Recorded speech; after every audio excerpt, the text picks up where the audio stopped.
Hey everyone, it's Allison and welcome back to the Unamundum YouTube channel.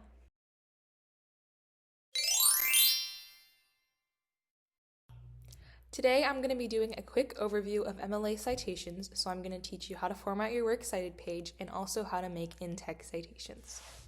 I'm going to start with my cheat sheet.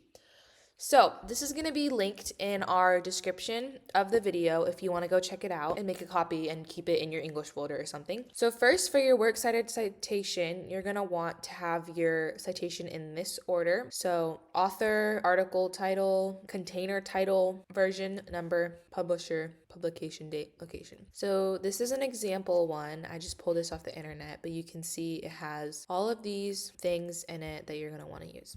And then another quick note, if there are more than 3 authors listed on your article or your journal, make sure you list only the first one followed by et al. So for example, I would put Harris Philip et al. And then for more formatting info, you can go to the doc and visit this link. It's from Purdue University and it just has a ton of information, everything you could need, a ton of examples. Now for the page formatting. In general, you're going to want 12 point Times New Roman, nothing too fancy. And then you're going to want your title centered, like so, and you just want your title to be works cited. And then everything else is going to be left aligned, double spaced with a hanging indent. How you do a hanging indent is you're going to go to your second row, press the tab, go to your third row, press tab again, and then go press backspace, and then you'll have this hanging indent. Next, you're going to want to make sure all of your sites are in alphabetical order. And then another option if you are using an online source is citation generators. So I listed a few here below. All right, so here's my example works cited. So you can see the title is centered and then everything else is left aligned with my hanging indents. It's in alphabetical order. All right, now for in-text citations. Not all teachers require this, but I have had some teachers who do. So if you're writing a literary analysis essay or you're just citing like your textbook, maybe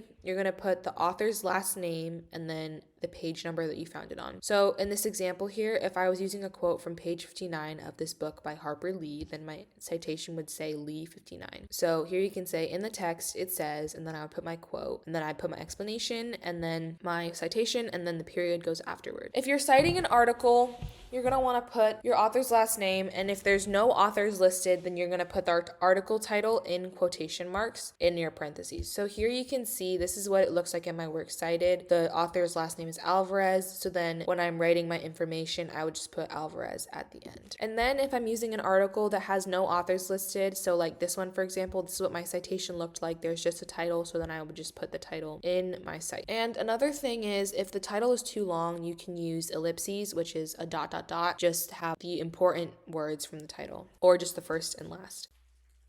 Alright, so that was my overview of MLA citations. Once again, the cheat sheet is going to be linked in the description below. As always, if you have any questions, feel free to email us, leave a comment, or DM us on Instagram. You can find all of our socials on our website, which will also be linked down below.